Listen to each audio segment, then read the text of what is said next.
La producción de Otra Mañana se comunica con el nuevo Motorola Moto G 85 5G. Hello, Moto. Otra Mañana, la campaña en debate. Propuestas, ideas, contraste, controversias, posturas, diferencias, ruido. ¿Qué dejó la última semana de la campaña electoral? La última encuesta de intención de voto de la consultora Cifra presentada en Telemundo indica que el 44% de los uruguayos piensa votar el domingo al Frente Amplio, el 23% al Partido Nacional y el 15% al Partido Colorado.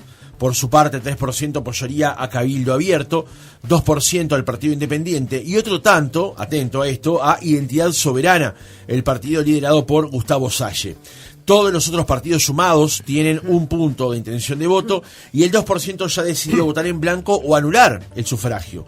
Queda aún por determinar el 8% de electores que no han decidido que van a votar, y seguramente esta noche en Telemundo el informe que presente Mariana va a aclarar un poco el panorama de ese 8% de quienes hoy están indecisos. Sumado por bloques, el Frente Amplio está un punto por encima de la suma de los coalicionistas. Según Cifra, el Frente Amplio mantiene el mismo nivel de apoyo que obtenía hace un mes atrás, 47%, 3 puntos menos que la muestra de febrero, que le daba 47%. Pero hay cambios en los partidos de la coalición. El Partido Nacional cae un punto, de 24 pasa a 23, y sube un punto cada uno de los demás socios de la coalición. El Partido Colorado pasa de 14 a 15, Cabildo Abierto de 2 a 3 y el Partido Independiente de 1 a 2%. El martes, los candidatos del Partido Nacional y del Frente Amplio cerraron sus campañas con sendos actos. El Partido Nacional eligió cerrar su campaña en Las Piedras, en el mismo lugar donde cerró la campaña electoral el hoy presidente de la República, Luis Lacalle Pou, tanto en 2019 como en 2014. Allí Álvaro Delgado le habló a los indecisos. Y quiero que sepan, sobre todo, no a los blancos, no a los miembros de la coalición, a los votantes de la coalición, a los que le pedimos renovar la confianza.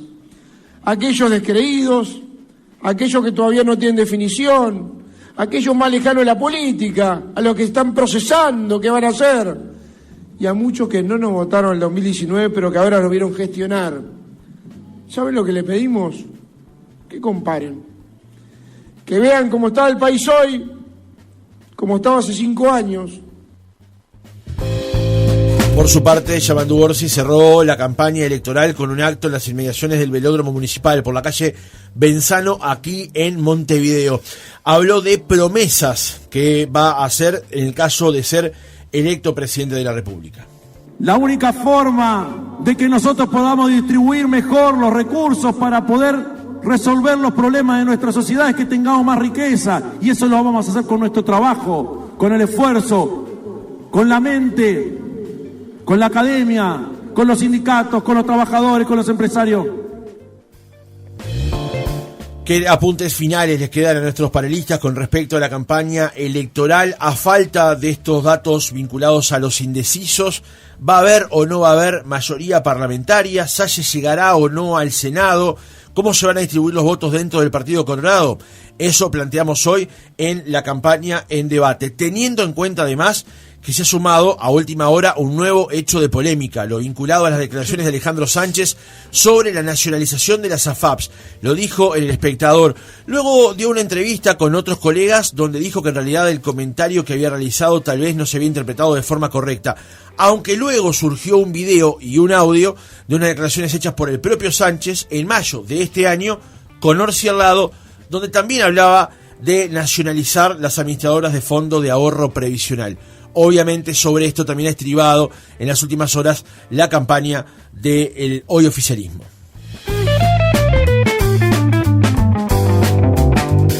Y el café de máxima calidad, con la mejor atención, en grano molido en el momento y con el mejor asesoramiento. ¿Dónde está esto? En el Palacio del Café. Podés entrar a la web elpalaciodelcafé.com.uy para elegir la tienda más cercana o pedirlo directamente a domicilio. Dese el gusto y tome un buen café. El Palacio del Café. Uruguay 1188. Varios temas arriba de la mesa. Comenzamos con Mariana. ¿Cómo ves este cierre de campaña, teniendo en cuenta estos datos que faltan por observar en esta noche y con esta última polémica que se sumó en las últimas horas? Sí, a ver, el cierre de campaña formal, pero vamos a seguir viendo, creo que van a seguir pasando cosas de aquí al domingo y que las redes lo van a mostrar, ¿no? No creo que las dos campañas se queden muy quietas. Bueno, creo que lo que pasó con las declaraciones de Sánchez son un error para la campaña, para la estrategia, y por un lado es como una cosa paradójica, ¿no? Porque la gente temía, o sea, creo que la campaña protegió mucho a Orsi, todo el mundo esperando que Orsi hablara y cometiera algún error, y no lo comete Orsi, sino que lo comete... Que yo creo que el problema su jefe de campaña. Claro, que además es como visto como el sólido declarante, ¿no? Que es muy bueno, o sea, yo creo que es un gran comunicador y un gran negociador y articulador. Yo creo que el problema más que las declaraciones fue la salida de la ironía y yo creo que tendría que haber ido por otro lado en por qué lo dijo, ¿no? O qué es lo que estaba queriendo decir. Ahí, más que lo que dijo, me parece, bueno, que ahí metió la pata, pero la explicación no ayudó a salir del tema, ¿no? Y los mató que Peñarol perdiera ayer, porque si hubiera ganado y estaríamos hablando de otra cosa también, ¿no? Eso que es absolutamente cierto. Totalmente. Si Peñarol hubiese empatado ayer o ganado, hoy el tema de conversación sería otro. Totalmente. Y además creo que en el caso de Sánchez, yo lo comentaba hoy de mañana, lo que incidió no solamente fue el comentario, que se puede debatir o no, nacionalizar las AFAPs, eso es un debate que debe darse en la política y estaría bien eventualmente. El problema fue que Sánchez, después de esa entrevista y cuando vio que el volumen que había tomado la discusión... Fue la explicación posterior. Y después sale el video de hace varios meses atrás, donde dijo exactamente lo que dijo en ese reportaje, que él entendió que, o quiso decirnos que se había malinterpretado. Creo que eso descubrió un poco la posición de Sánchez, ¿no? Sí, por eso creo que fue más malo la explicación que el desliz que cometió. Y nada, creo que ese tipo de errores son los que no se pueden cometer en estos días y que por algo también se estaban guardando los candidatos para evitarlo. Lo paradójico es que lo termina cometiendo otro, ¿no? No sé. Selva. Bueno, lo primero que quiero decir es que los jefes de campaña no hablan, no deben hablar, ni siquiera deberían hablar en los actos parciales a los cuales pertenecen, en el sentido de que no deberían hablar tampoco, el Pacha no debería hablar tampoco en la 609. Si sos el jefe de campaña del candidato único, sos el jefe de campaña. Y ubicate, no puedes hablar, punto. Segundo, lo que dice Sánchez, que en realidad en el propio programa del Frente Amplio aparece una mención a la regularización por parte del Estado de las AFAP, no está mal, y voy a decir por qué. Es inconcebible que el gerente de AFAP República, que es una empresa pública constituida por Banco de Seguros, Banco Hipotecario y Banco República, gane 800.000 pesos y que tenga 300 empleados.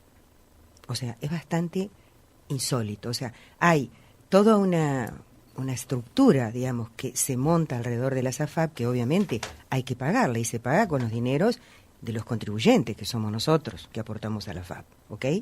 Entonces, no está mal decir, bueno, mañana habrá que discutir si no hay que regularizar ciertas cosas para que las cosas vuelvan a su lugar y no sea una cantera. Pero independientemente de eso, vuelvo a repetir, el jefe de campaña no habla, punto. Sobre las encuestas, y yo tengo optimismo, hoy salió la encuesta de, perdón, por la competencia, amiga. Sí. Hoy salió Percepción Ciudadana con ahí hicieron una proyección de los indecisos del 8%. La Usina, sí. La Usina hizo una proyección y da 47 votos, 47% al Frente Amplio, 25% al Partido Nacional y creo que 17 o 18 creo. Y Nómade salió ayer también con que ahí no hay una proyección, pero sí hay, también da 46.3 al Frente Amplio y no me acuerdo, pero sigue igual siendo segundo Delgado, que hay que decir que en realidad va a tener menos votos, de acuerdo a estas proyecciones, que las que tuvo la Calle, que llegó al 28%, porque tampoco la Calle ganó, wow, con, no sé, el 40% de los votos. Lacalle ganó con un 28%. Y Delgado está mostrando cifras que están por debajo de ese guarismo.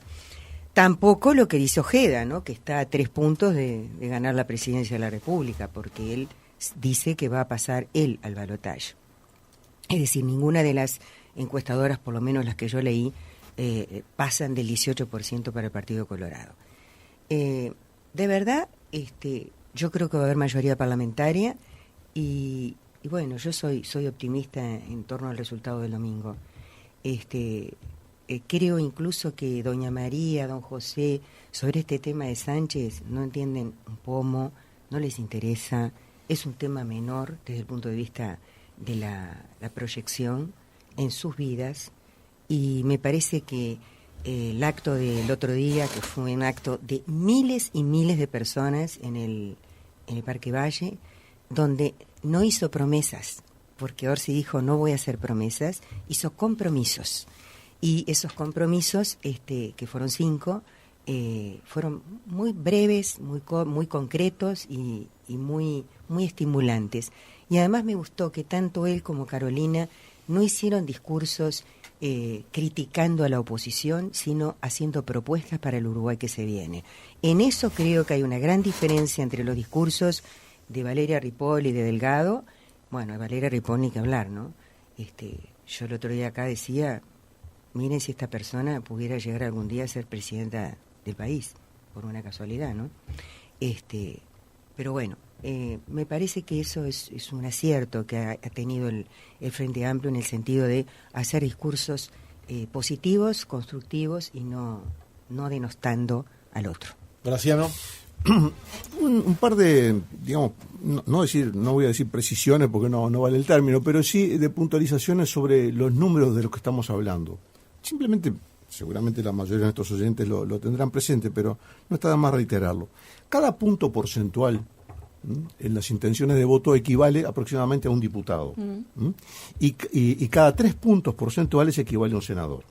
O sea que estamos hablando en la masa de indecisos, estamos hablando de la distribución de 8 diputados, 8%, y más o menos 3 senadores, números redondos, 3 senadores. O sea, lo que estaría en juego serían entonces 8 diputados y 3 senadores, asumiendo, por supuesto, que los números en los que coinciden la mayoría de las encuestas profesionales y más acreditadas de plaza están convergiendo.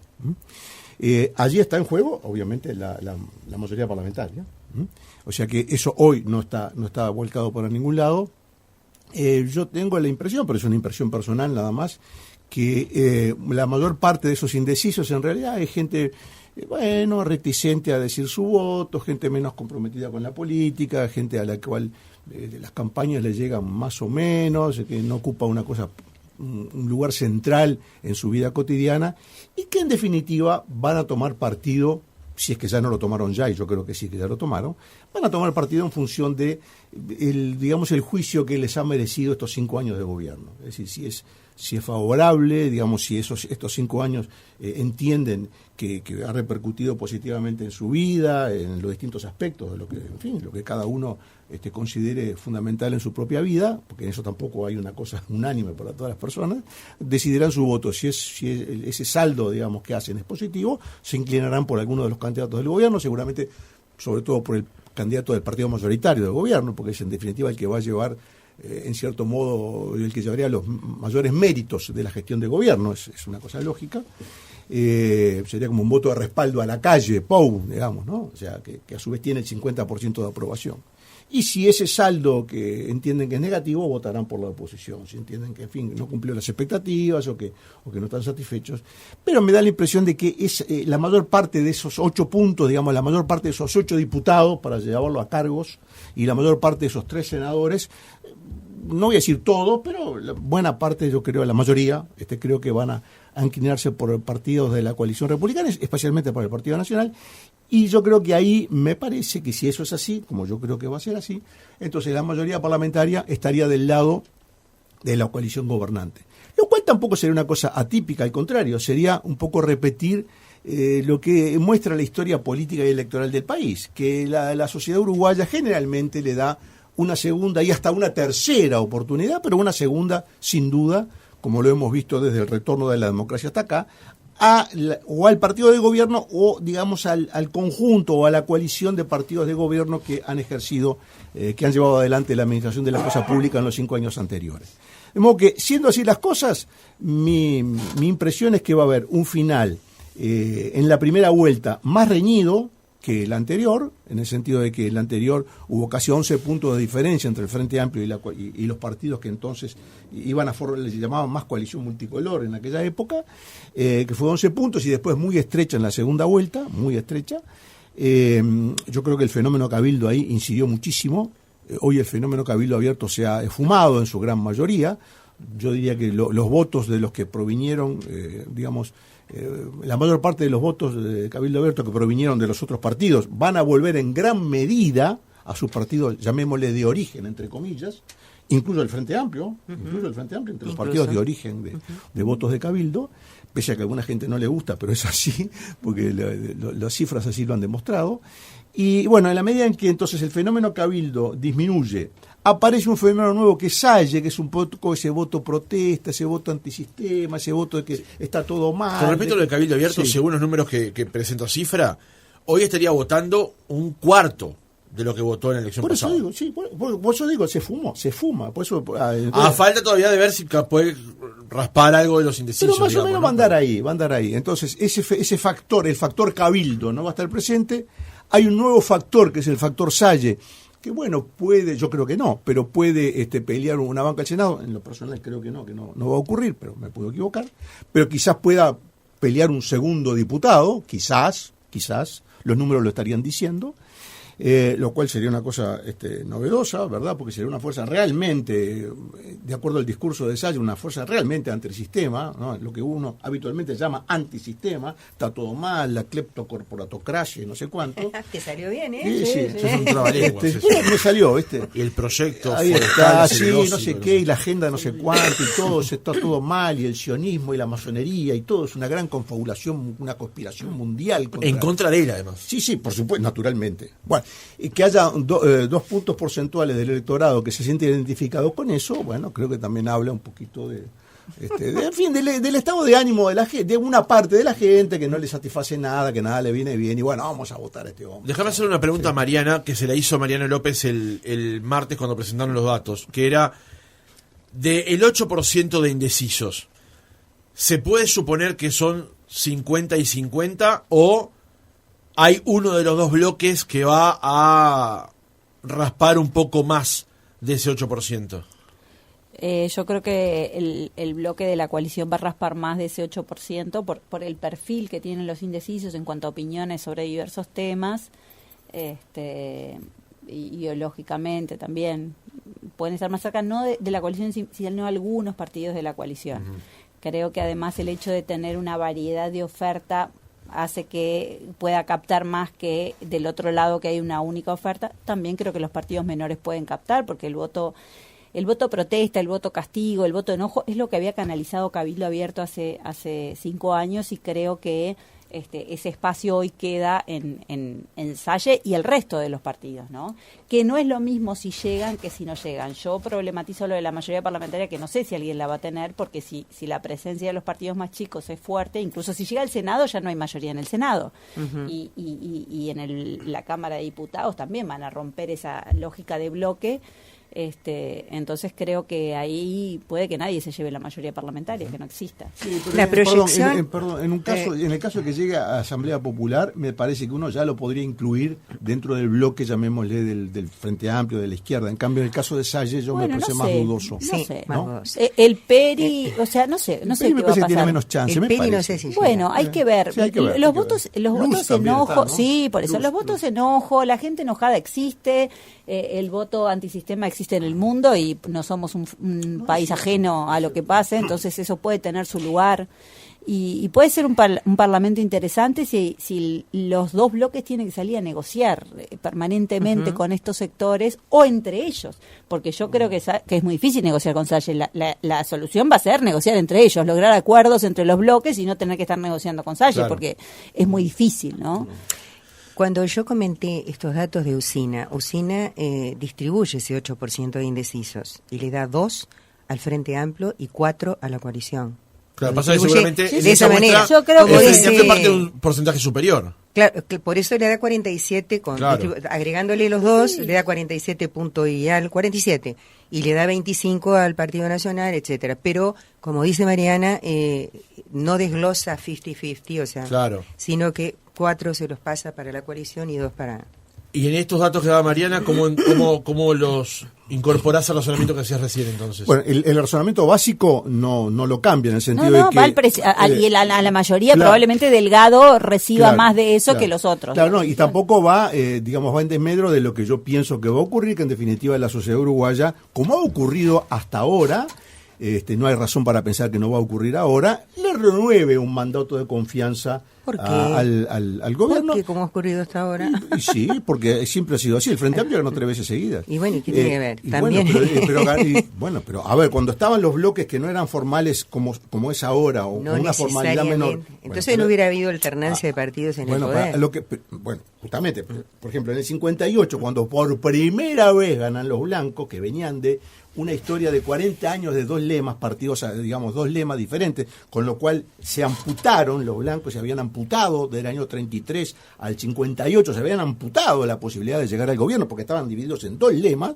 Cuando se dieron cuenta que era más conveniente volver a unificarse en un lema, ahí ganaron, y ganaron 2 veces seguidas, en un país donde que estaba totalmente dominado por el vallismo y el Partido Colorado. O sea, yo no lo viví, digamos así, el coletazo, un poco porque a mí siempre me interesaron estas cosas, y el Uruguay era un país colorado, vallista. El Partido Colorado llegó a tener era más un partido hegemónico pero llegó a tener 50 diputados vallistas, una ganadora. Bueno, ahora años. Pero una cosa interesante es que tenía también rotación interna de sectores. Bueno, justamente al no estar la lucha, al haberse amputado el Partido Nacional la posibilidad de luchar por el poder, entonces esa lucha se daba dentro del Partido Colorado, como en cierto modo ocurrió en el Frente Amplio en los 3 periodos de mayoría. En general, los segundos gobiernos siempre son del otro sector. Ahora están jugados a que el segundo gobierno sería del mismo partido y del mismo sector. Lo cual hace de la calle Pou, hace muy difícil. Lo cual hace de la calle Pou un líder sui generis en la historia política del Uruguay. Yo no creo que la calle Pou tenga el 50%. No sé cuándo vamos a hablar del resultado del domingo. Estamos viendo. Pero quiero decir que ahí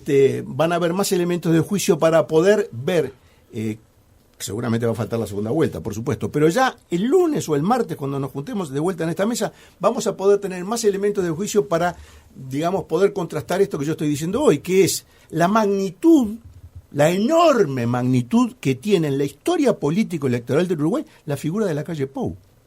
Logra imponer un candidato de su sector, logra la mayoría absoluta de su sector dentro del partido de gobierno, puede hacer que su candidato se convierta en presidente de la República, lo cual hay que remontarse a Pacheco Areco para encontrar un caso similar, pero con la ventaja que tenía Pacheco Areco, que no tiene la calle Pou, de que Pacheco Areco inventó el mecanismo de la reelección para impulsar a su candidato. A pesar de toda la opacidad. Ahora que no hay... Bueno, a pesar de toda la opacidad... No sé si va a tener la mayoría absoluta dentro del Partido Nacional, el sector de la calle. ¿Ahora? Hay que ver. ¿Ahora? Bueno, vos decís porque la 40 te parece que no es del sector de él. No, ¿en ese sentido? No, claro que no. Bueno, ellos, ahí hay diferencias. Bueno, pero eso es línea de la calle Pou. No es línea de la calle Pou. Hay que ver las cosas. Si tuviera Javier García en esta mesa, diría que él fue uno de los que convenció a la calle Pou para que fuera candidato. Por eso digo, a ver. Pero que hayan votado juntos no quiere decir que no hayan armado un bloque que le hace frente a la 404. Pero Mariana, votaron a Delgado los dos para la candidatura a la presidencia. Sin duda, pero hay una disputa. De que es el mismo sector. Sí, pero a la interna ahí hay una disputa. Por supuesto que siempre hay disputa. A lo que voy es que esa disputa está bajo el paraguas de la calle Pou. Es decir, la calle Pou es un líder indiscutido. Fundó lo que llamaríamos el lacayismo, no el herrerismo versus el herrerismo. Bueno, eso te lo llevo. Que fundó el lacayismo te lo llevo. Pero no llega ni siquiera a lo que fue el padre, la calle Herrera, que realmente tuvo una oposición interna muy enconada, muy dura, ya sea con Ramírez, ya sea con Larrañaga. O sea, la figura de la calle Pou, quizás porque estamos adentro del fenómeno, todavía no podemos llegar a tomar la dimensión completa que tiene. Realmente yo creo que es un factor importante. Tanto es así que en este mes último de campaña, la figura predominante en la campaña... Sí. Pero también novedad. es cierto que Es la no sé qué calle hubiera Pou. pasado si Larrañaga no hubiera fallecido. ¿no? Bueno, Yo creo que claro. ahí había también... O sea, Sí. el otro líder natural que se había construido en este tiempo, que se oponía a él, bueno, pero con Larrañaga vivo, el Partido Nacional pasaba el 30%, o sea, porque realmente ahí confluía mucha gente que hoy, en fin, está dudando, y que ya muchos terminen votando. Vamos con Selva. Sí. Dale. No, digo, yo no soy tan tan lacayista. Yo tampoco soy, yo en el simplemente sentido digo la de realidad. no, yo digo, Yo digo no la creo, realidad, Selva. francamente, Uno no viene acá a decir lo que le gusta, sino lo que le parece francamente, que bueno, es. yo voy a decir también No, mi pero quiero realidad, decir, lo no, que pero yo al decir- pienso. Al decir que lacayista como que yo soy uno. No, a mí pero- No, la diferencia Perdón. pasa porque Graciano lo que dice es lo que ve. Claro. y No, Graciano lo que dice, siente. no, Si uno interpreta lo sus en- palabras. Pero yo, Lo a ver, entendí, yo no lo tengo entendí. una relación Lo- personal con la calle Pou, yo no salgo en la foto, Lo no me invita ente- al casamiento. No voy fuiste a al comer cumpleaños, con él como no fui delegado a- ayer. no fui acompañado del British, no hago surf, no ando en moto, soy un tipo común y corriente. no estuviste Mira la vinculado, realidad. no estuviste vinculado a los negociados del cuarto Yo no- piso, yo, a ver, no elegiste al yo Tesiano y miro- te yo hiciste miro el política desde antes el que chancho nací. rengo A ver, de que no lo conocías. Para entenderme, No, yo miro no, política no desde ente- antes que naciera, desde Claro. antes que naciera la Por calle eso Pou, te digo. desde antes que se casaran los padres. lo O sea que entiendo. yo no le debo nada a Yo nadie, lo ni a la entiendo. calle Bueno, ni a nadie. pero ahora déjame hablar. dejemos las Déjame cuestiones hablar, por lo personales. menos. Porque a veces hay No, que déjame hablar. decirlo. Yo digo, Y al contrario, si tengo Ay. alguna cosa, Avancemos. la cuenta va para otro lado. Bueno, pero está. bueno, Avancemos. primero, creo que, de verdad, no creo que sea real el 46% que le dan a la calle Pou de simpatía. Si fuera real, tengo que pensar que estuvimos muy mal en denunciar todas las cosas que ocurrieron de opacidad y de turbulencia en este gobierno. De opacidad en negociados turbios, de entrega de soberanía nacional, de cosas que nunca fueron aclaradas, para empezar casi yo diría, no sé, de Macondo, ¿no? Los pescados que venían de Dubái, nadie entendía por qué venían media tonelada de pescados de Dubái, de regalo para el presidente, con 74 kilos de más, que nadie sabía qué diablos eran, todas esas cosas que trascendieron vía valija diplomática, el pasaporte de Marcé, que nadie lo pudo explicar de por qué se le dio, por más y que quisieron explicarlo y terminó costándole el cargo a dos ministros y a una subsecretaria. Es decir, a ver, si este gobierno se caracterizó por algo, es por eso que yo dije: opacidad, corrupción, así la nombro con esa palabra, incluso las investigaciones que fueron limitadas, como por ejemplo el caso de Astesiano y el teléfono famoso de las conversaciones entre Lacalle y Astesiano, que Fossati acepta que no van a ser tenidas en cuenta y que después termina Fossati renunciando a la Fiscalía y termina pasándose al Partido Nacional. Una cosa así, todo fue así en este gobierno.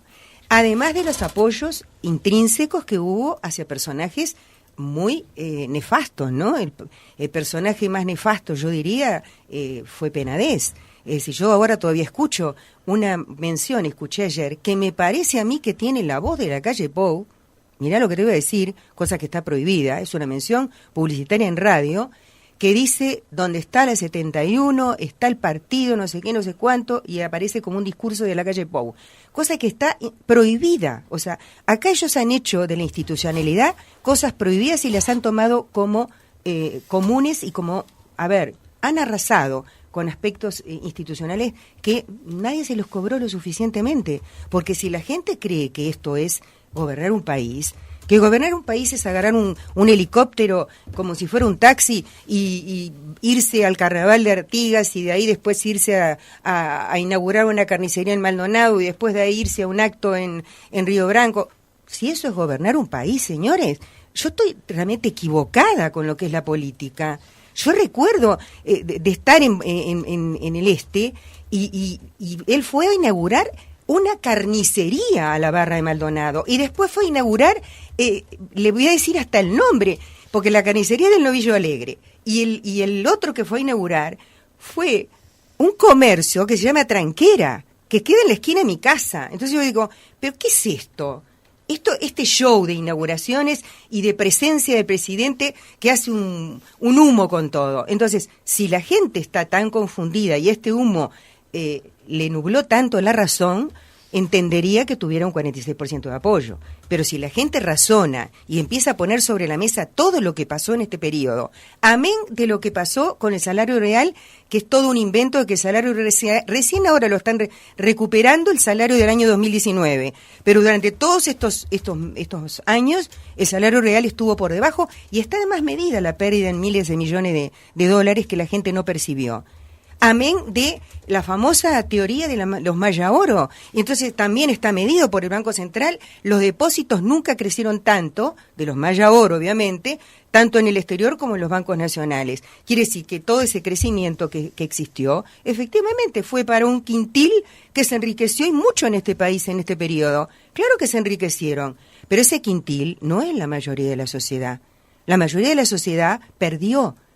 Aumentó la pobreza infantil a pesar de que nacieron 60.000 niños menos en estos 4 años. Entonces, si la gente no discrimina, bueno, de verdad hicimos un mal trabajo de sensibilización. Pero no hay que ser tan pesimista con eso. Déjame hacer una aclaración, porque lo digo siempre en el programa y me parece que es de estilo. Los políticos pueden decir que hay sospechas de dolo, de corrupción, de malos manejos. Ahora, los delitos de corrupción los dictamina un fiscal y los determina un juez, no los medios de comunicación y no los periodistas. Decir que en el gobierno hubo casos de corrupción va más allá de lo que la justicia determinó, porque la justicia no determinó en ningún casos de corrupción en el gobierno. Archivó. Inició investigaciones y las archivó por falta de información o porque no encontró delito. Perdón, Catón Nativ.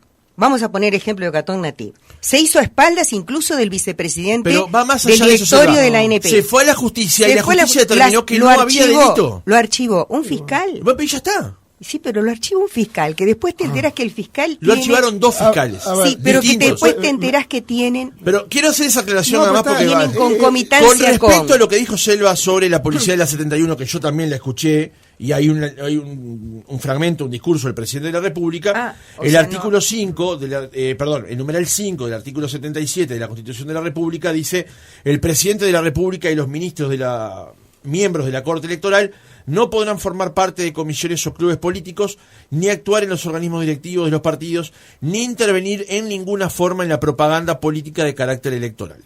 Por lo tanto, no podría salir ese comercial. Y sin embargo está saliendo. ¿Estamos o no estamos con que se pasan por el forro determinado tipo de reglamentaciones que hay? Bueno, en todo caso, la lista 71 puede. Y debe intervenir la Corte Electoral. La lista 71 en todo caso. Pero interviene o no interviene. ¿Y por qué? Porque la mayoría de la Corte Electoral es proclive a la coalición. Por favor. La mayoría de la Corte Electoral no es proclive. No se cambió la integración. Son 7 miembros. Hay 3 de cada uno y el presidente es Penco del Frente Amplio. Sí. 2 del Frente Amplio. Me gustaría en esos 7 miembros hay 2 del Frente Amplio. Me gustaría tomar un poco el argumento central de Selva, más allá de todos los casos que ella ha enumerado, y que me parece que es la clave en esto.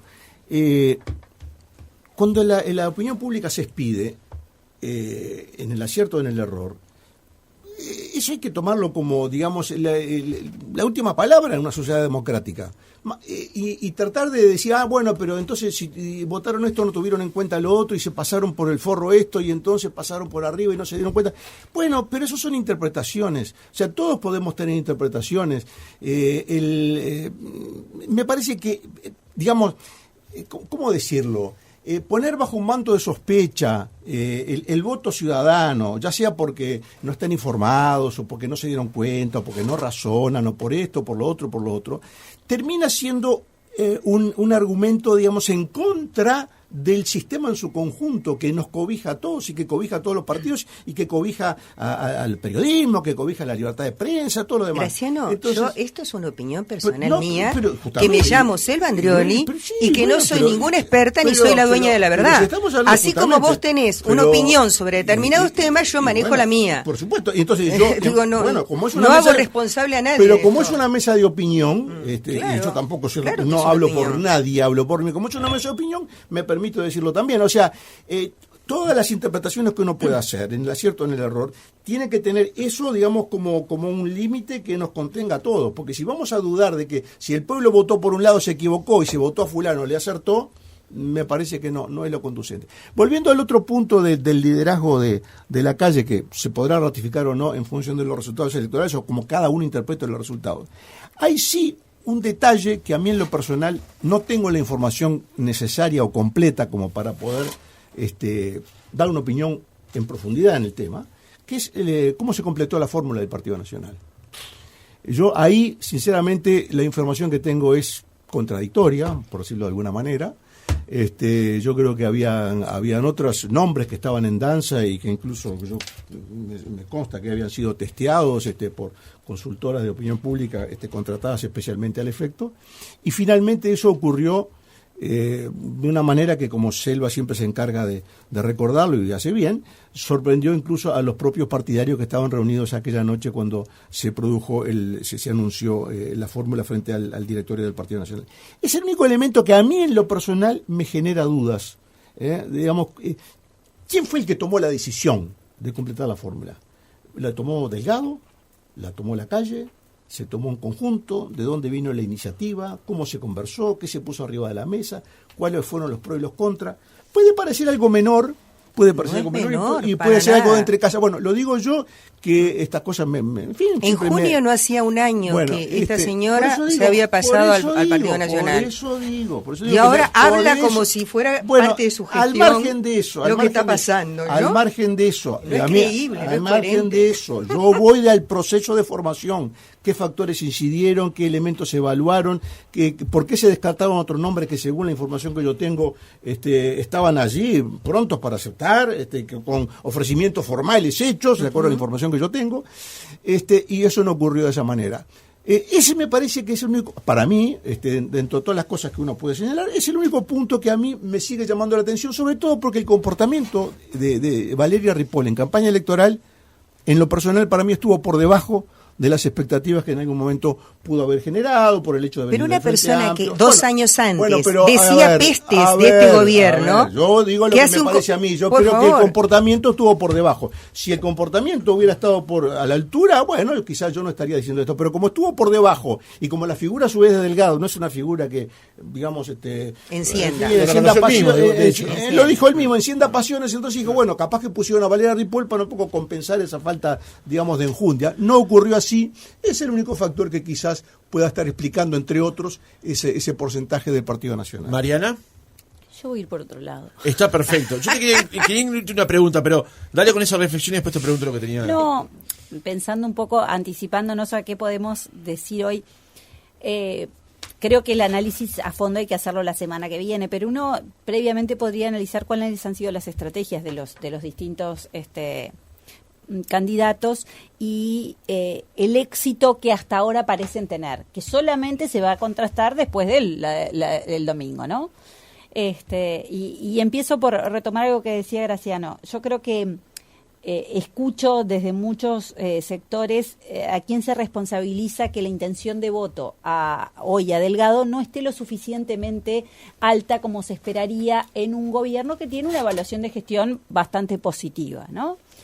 Yo creo que ahí hay una pluralidad de factores que hay que considerar y no lo adjudico a un único hecho. ¿Por qué lo digo? Porque, bueno, he escuchado varias personas diciendo, bueno, acá la culpa es de Valeria Ripoll. Primero que Valeria Ripoll la puso alguien. En todo caso, nunca sería de ella su responsabilidad porque alguien la invitó a eso. Estamos de acuerdo, ¿no? 100%. Entonces está. Pero creo que si bien sigue habiendo muchos votantes del Partido Nacional, muchos blancos, ¿no? Porque más que votantes, creo que los que están más enojados son los blancos, ¿no? Que se enojan y que dicen que esto fue un problema. Yo creo que no, pegarle a ella es lo más fácil, ¿no? Creo que ahí en todo caso la pregunta es qué buscaba Álvaro Delgado cuando la elige a ella, qué esperaba que ella aportara, ¿no? Yo creo que ahí capaz que hubo algún error de cálculo en pensar que ella podría atraer votantes de la izquierda, cuando en realidad los votantes de la izquierda son muy reacios a votar a aquellos que creen que los traicionaron, ¿no? Entonces creo que ahí... Caso Bianchi, por ejemplo. Entonces creo que si esa era la lectura, era errada. Si lo que ella podía aportar era una cercanía con sectores más populares, puede ser cierto, y creo que ella lo intentó porque ella fue la que hizo la campaña más periférica en Montevideo, ¿no? Ella recorrió los barrios, y es cierto que ahí el Partido Nacional siempre tiene la debilidad de las diferencias sociales, ¿no? Que les cuesta, entonces creo que ella podía aportar eso, pero no veo que el Partido Nacional haya crecido a pesar de esto que ella ha hecho. Entonces, bueno, tal vez esa no era la estrategia adecuada. Pero yo creo que mucho más fuerte que eso es el hecho de que Delgado no haya logrado construir un liderazgo por la dificultad que ha tenido de estar siempre a la sombra del presidente, que creo que es el líder de la coalición y que es el líder del Partido Nacional y que ha construido un liderazgo de forma brillante, eso no tengo duda, más allá de todas las cosas que se le adjudican y que se podrá hablar en un momento. Creo que genuinamente él cree que lo que el gobierno tiene que hacer en ese tiempo es mostrar las obras, y es lo que se suele hacer, pero el problema es que quien las muestra es él, y él es el líder, y si todo el tiempo nos recuerda que él es el líder, también nos recuerda que el candidato no es el líder. Entonces creo que esto no le ha hecho bien a Delgado, que no ha podido ponerse la capa de líder, porque siempre esa capa la está ocupando el presidente. Esa fue la estrategia, me parece. Claro, pero no es buena, porque la gente lo vota al presidente, no por más que el otro vaya a estar en el primer lugar del Senado. O hay gente que dice, no, pero va a ser el que va a gobernar a las sombras. Peor todavía. Peor, porque si necesita un gobernante en las sombras, quiere decir que no tiene la habilidad. Entonces creo que esas explicaciones es mejor borrarlas y sacarlas de la mesa, ¿no? Justamente te iba a preguntar, cuando te decía lo de la pregunta es, ¿cómo veías en esa dinámica y en ese razonamiento lo que ocurrió ayer en Facal, con ese almuerzo que ocurrió al mediodía en un restaurante céntrico con 18 IG a la vista de todo el mundo, pegado a una ventana, digamos? Porque no era una cosa que buscaba ocultarse. No, yo creo que lo hicieron a propósito, pero creo que deben haber comido juntos millones de veces, porque trabajaban juntos, ¿no? Y creo que eso lo hacen porque sienten que Delgado no está capitalizando los éxitos de la calle Pou, pero bueno, es un poco tarde para tratar de hacer eso. Capaz que deberían haber comido todos los días juntos, no sé, pero pero creo que era peor, si comían todos los días juntos era peor. Bueno, no sé, pero lo que estoy queriendo decir es que me parece pero si hay una intención de trasvasar efectivamente la gestión de la calle hacia Delgado, capaz que en esa dinámica se entiende perfectamente. Obvio que sí, obvio que yo creo que es así. Pero un comentario. ¿Qué más iba a decir? Pensé que iba a agregar. Sí, tenía un apunte más, Mariana. No, o sea, yo creo que ahí que a Delgado no se lo dejó construir su liderazgo, él no se animó a desprenderse de la calle Pou, porque yo creo que él hace excesiva mención a su trabajo con la calle, porque quiere mostrar que él lo sabe hacer porque estuvo al lado de la calle Pou. Yo creo que él tiene que decir, yo lo estuve a hacer porque estuve ahí, y no tiene que decir con quién, porque ya todo el mundo sabe quién era el presidente, ¿no? El origen, yo comparto, 30 segundos y 30 segundos para hacer, comparto eso, pero creo que, el error fundamental que lleva a todo esto que dice Mariana y que yo comparto, fue haber abortado una elección interna realmente competitiva dentro del Partido Nacional. Porque esa elección interna realmente competitiva en el Partido Nacional se iba a dar dentro del bloque de la 404, digamos, del bloque lacayista puro. Y esa competencia interna era Martín Lema, Álvaro Delgado. Eso, digamos, para los que más o menos tenemos alguna información de cómo venía la cosa interna, eso se encaminaba a eso, y claramente fue la calle Pou el que abortó eso. Y no con poco trabajo. Eso, según me consta a mí información, se definió en un almuerzo con los tres. Bueno, está. Pero quiere decir, coincide. Planteando el apoyo a Delgado para las nacionales y a Lema para las nacionales. Pero coincide que en definitiva fue abortar una lucha interna que hubiera sido abierta. Por más que la calle hubiera hecho una guiñada para Delgado, porque en definitiva ya sabemos que los presidentes siempre tienen la tentación de poner el dedo en algún candidato, es imposible que no lo hagan, pero al haber abortado esa lucha interna, porque la lucha Delgado-Raffo era simplemente una cosa cosmética, todo el mundo sabía que ahí no había chance ninguna, y yo creo que ahí sí, si el resultado es negativo para el Partido Nacional y compromete su victoria, en la lista de errores, antes incluso que la propia fórmula, estaría esa prohibición de haber hecho la lucha interna y de la cual hubiera surgido un candidato realmente con apoyo popular fruto de una elección interna. Al haber sido puesto por el presidente, es el presidente el que juega su prestigio y su liderazgo. Si gana, bueno, tenemos que estar en la calle para 15 años más. Si pierde, es más complicado. Selva, y cerramos. Simplemente decir esto, yo me baso en los resultados de la gestión de cada uno. Cuando se vaya Mandu Orsi y Canelones, el apoyo a su gestión era del 70%. Álvaro Delgado sale de la gestión de ser secretario de presidencia, donde solamente puede exhibir la compra de las vacunas para el COVID, por ejemplo, donde hay que saber que 1,5 millones de vacunas se vencieron. O sea que eso fue un gasto absolutamente perdido. Quiere decir que se compraron más vacunas de las necesarias, de las cuales nunca se supo exactamente cuánto se pagó. Pero 1,5 millones, 400 y pico de mil, casi 490.000, se vencieron el año pasado y en enero del año 24 se venció 970 y pico. O sea, casi 1,5 millones de vacunas vencidas de los 3.750.000 que dicen haber comprado. Los Ultra Freezer también comprados. Nunca se usaron, se gastó la plata y nunca se usaron, no se sabe dónde están. Las famosas lanchas oceánicas, bueno, ni que hablar, ¿no? Iba a decir otra cosa también, que la famosa planta de desalinizadora, supuestamente iba a venir en una semana, por 15 centímetros, digo, cosas en que participó el señor Álvaro Delgado en primera persona. Es decir, cuando el agua no era potable, y todos sabemos que no era potable porque la tomábamos y era salada, salían a decir que el agua estaba bien y que se podía tomar. Y entonces aparece una planta desalinizadora que dice, en una semana está aquí, porque los que teníamos el problema éramos todos los metropolitanos. No había problemas en el interior, había problemas en la zona metropolitana. Esa planta desalinizadora vino 2 meses después, por un error de 15 centímetros que no entraba en el Hércules, y entonces vino, en lugar de traerla en otro avión, la trajeron en un barco. No sé ni siquiera si está instalada, no sé si funciona. O sea, yo me pongo a pensar qué cosas importantes de gestión hizo Álvaro Delgado que merezcan la pena votarlo para ser presidente de la República. Secundar lo que se hacía en Torre Ejecutiva, pero después, cosas donde tuvo protagonismo de primer orden, no fue bueno, no fue buena su gestión. Entonces, repito, entiendo por qué hay gente que no lo apoya, que directamente no lo ve como un sucesor de la calle. Es así. Cerramos por hoy la campaña en debate. Veremos la semana que viene, a ver, como se dice en el campo, frita la grasa, qué los chicharrones nos quedan, para analizar efectivamente qué es lo que ocurrió en la elección del domingo. Buen trabajo todo el fin de semana y el domingo en particular. Mariana, nos reencontramos la próxima semana. Celia Graciano, gracias por habernos acompañado. Con mucho gusto, nos vemos. Estar.